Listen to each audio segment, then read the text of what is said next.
Bienvenue sur les Rendez-vous Experts, le podcast destiné aux conseillers en gestion de patrimoine et courtiers, partenaires de Cardif. Orienter l'épargne vers le financement des activités durables, c'est l'ambition des labels qui valident les processus d'investissement les plus responsables. Chacun d'entre eux, le label ISR, Greenfin ou Finansol, affirme sa vocation propre et leurs critères gagnent en exigence. Mais est-ce que nous maîtrisons parfaitement ces critères ? Et cette question qui revient souvent, ces labels sont-ils purement cosmétiques ou au contraire de vraies références pour celles et ceux qui souhaitent donner du sens à leur épargne en investissement responsable ? Eh bien, pour mieux comprendre les labels, j'ai le plaisir d'accueillir Béatrice Verger. Bonjour Béatrice Verger, bienvenue au micro des Rendez-vous Experts. Bonjour. Béatrice, vous êtes la responsable développement ISR chez BNP Paribas Asset Management. Et avant d'aller plus loin dans le développement du thème d'aujourd'hui, je vous propose de nous rappeler exactement ce qu'est un label et surtout à quoi ça sert en fait. Alors un label, c'est un outil pour l'épargnant afin qu'il ait la garantie que son épargne est réellement durable et responsable. C'est un peu l'analogie avec les produits de la consommation courante. Quand on voit le sigle AB sur nos produits alimentaires, on se dit c'est un produit qui a été vraiment certifié bio. Et bien sur les fonds d'investissement, un produit avec le label ISR ou le label Greenfin ou Finansol ou même d'autres labels européens donne cette garantie qu'il y a un vrai processus durable derrière et sérieux. Alors pourquoi les labels ont été mis en place ? Parce que finalement, il y avait des choses qui n'étaient pas très sérieuses, qui étaient un peu lancées à l'époque. Il a fallu un peu recadrer tout ça ? Alors les labels, c'est pas récent en fait, il en existe depuis très très longtemps. Le label Finansol existe depuis 1995 et au cours des années 2000, il y avait aussi d'autres labels en France, les labels Novetic qui ont laissé leur place au label d'État maintenant ISR et Greenfin, mais c'est pas nouveau les labels. Donc en fait, ça a toujours existé pour justement valider le processus sérieux et éviter ou essayer de combattre cette idée répandue de greenwashing et de cosmétique. Alors j'imagine qu'il y a évidemment un process à suivre, on n'est pas labellisé comme ça. Comment ça se passe exactement pour avoir un label ? Alors c'est une démarche volontaire. On postule pour avoir le label, il y a un cahier des charges, donc bien évidemment en amont on va s'assurer que notre produit, notre fonds d'investissement respecte le cahier des charges qui a été défini. Et ensuite, on postule et il y a un véritable processus d'audit, comme un audit classique, externe, des documents à fournir, répondre à des questions, des entretiens, etc., avant d'obtenir ou pas le label. Ces labels peuvent être à la fois français, ils peuvent être européens. Si on s'arrête quelques instants sur les labels européens, qu'est-ce qu'on peut dire d'eux ? Est-ce qu'ils ont des particularités qui les distinguent des autres ? Alors, il y a deux grandes familles de labels. Il y a les labels qui vont être des labels ESG. Ils vont regarder l'évaluation ESG des titres qu'on va mettre en portefeuille. Est-ce que c'est contraignant, pas contraignant ? Donc, ça va être le cas du label ISR français, du label belge qui s'appelle Towards Sustainability ou du label également allemand. Et puis, il y a des labels plus verts. Là, ils vont récompenser les produits qui ont vraiment un objectif d'investissement dans des activités vertes. Ça va être le cas du label Greenfin. Donc deux grandes familles, je dirais, de labels en Europe. Et après, il est vrai qu'il y en a dans beaucoup de pays, la France, la Belgique, l'Allemagne, l'Autriche, le Luxembourg, soit créés par les États, c'est le cas en France, ministère de l'économie, de la transition écologique, soit par des organismes de place ou associations professionnelles. Alors c'est vrai qu'on s'intéresse beaucoup chez BNP Paribas en général, mais chez BNP Paribas Asset Management aussi en particulier à ce qui concerne les fonds ISR. On en parle beaucoup. Vous avez fait référence il y a quelques instants au label ISR français. Qu'est-ce que c'est le label ISR français exactement ? Alors le label ISR français, c'est un label ESG, c'est-à-dire on va regarder l'évaluation ESG des titres que l'on a en portefeuille et la façon dont ils sont pris en compte dans la construction de portefeuille avec un cahier des charges précis qui va concerner le taux de couverture ESG du portefeuille, la façon dont on va intégrer ça dans la construction du portefeuille, soit en faisant de l'exclusion, soit en faisant une approche qu'on appelle l'amélioration de notes. On fait le lien ici avec la doctrine AMF et la catégorie significativement engageante parce que les critères sont similaires. Et puis en addition, le label ISR a aussi une obligation de transparence et de reporting extra-financier afin de démontrer l'impact des investissements et donc la publication d'un certain nombre d'informations et aussi l'engagement sur certains indicateurs environnementaux ou sociaux ou de gouvernance d'obtenir un résultat meilleur que l'univers d'investissement auquel on va se comparer. Alors dans ces labels nationaux, on va dire, vous avez fait également référence à un label belge qui s'appelle le Towards Sustainability.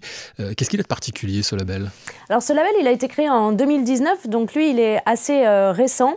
La particularité, c'est aussi un label ESG, donc on va aussi regarder l'intégration ESG que l'on fait dans le portefeuille. On va devoir démontrer qu'on a une stratégie durable assez poussée.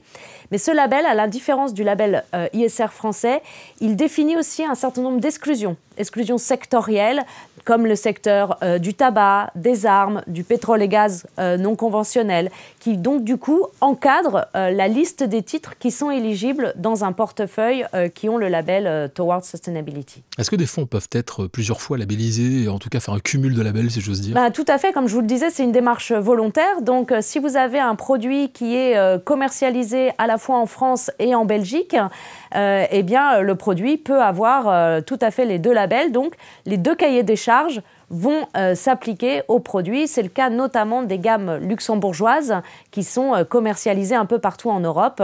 Et donc, beaucoup de produits ont à la fois le label français et le label belge. Donc, gage de qualité, gage de respect de certaines contraintes et de certaines règles. Est-ce que pour autant, il y a des contrôles qui suivent on va dire la labellisation de fonds? Est-ce qu'il y a des gens qui contrôlent si, effectivement, les critères sont bien respectés?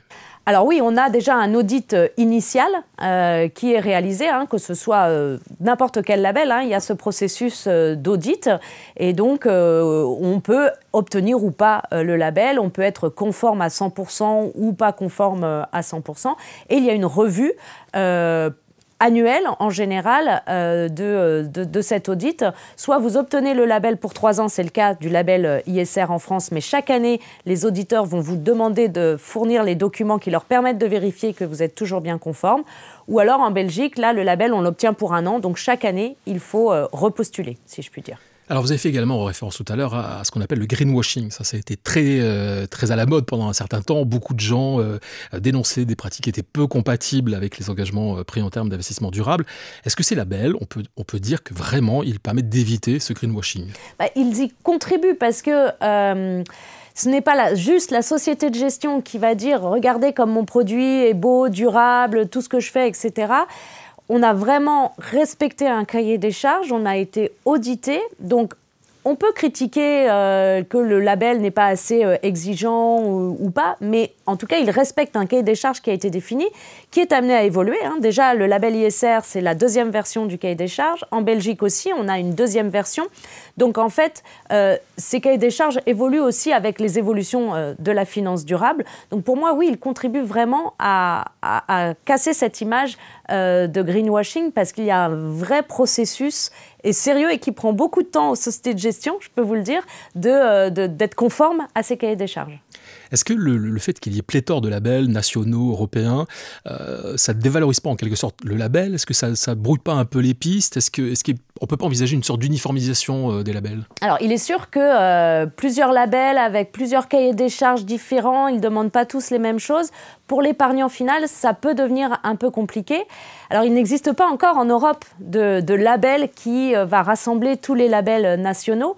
C'est l'un des objectifs avec la taxonomie européenne de construire un écolabel, mais qui du coup sera un label plus vert et non pas un label ESG, donc sur les pratiques des entreprises. Il regardera particulièrement les entreprises dont l'activité est en lien avec la taxonomie. Donc après, on peut espérer, à moyen terme, l'émergence d'un label européen qui effectivement rassemblera les différents labels nationaux. Alors vous êtes responsable, on l'a dit, chez BNP Paribas Asset Management de l'investissement ISR. En conclusion, Béatrice Verger, comment vous positionnez-vous justement en termes de fonds labellisés? Est-ce que c'est quelque chose qui est important pour vous? Il semble que oui, au regard de ce que vous venez de nous dire. Comment ça se passe au sein de la maison BNP Paribas Asset Management? Alors pour nous, il est extrêmement important, ça fait vraiment partie de notre stratégie et comme je vous l'ai dit, pour nous, c'est vraiment l'outil qui donne la garantie aux épargnants que ce que l'on fait en interne est sérieux, a été audité, a été revu. Nous en sommes convaincus depuis de nombreuses années, mais il est important que des tiers viennent la tester. Donc, que ce soit en France ou en Belgique, où nos marchés domestiques sont très, très importants, obtenir les labels qui sont de plus en plus connus des épargnants fait réellement partie de notre stratégie. En Belgique, nous avons plus de 100 produits qui sont labellisés, ce qui fait de nous le premier acteur sur le marché belge. Et en France, environ 65 produits qui sont labellisés. Et nous sommes également premiers en termes d'actifs sous gestion sur les stratégies moyen-long terme sur le marché français. Eh bien, nous sommes arrivés au terme de ce numéro des rendez-vous experts consacré au label, avec notre invitée Béatrice Vergier, responsable développement ISR chez BNP Paribas Asset Management. Merci beaucoup Béatrice d'avoir partagé votre expertise avec nous et à très bientôt. Merci, à bientôt. Et merci à vous d'avoir suivi ce nouveau numéro des rendez-vous experts. Alors si vous avez aimé ce podcast, partagez-le, commentez-le et n'hésitez pas à nous faire part des sujets que vous aimeriez que nous abordions ensemble. Vous pouvez le réécouter sur les comptes Cardiff, YouTube, LinkedIn et Twitter et sur les plateformes Apple Podcasts, Spotify et Ocha.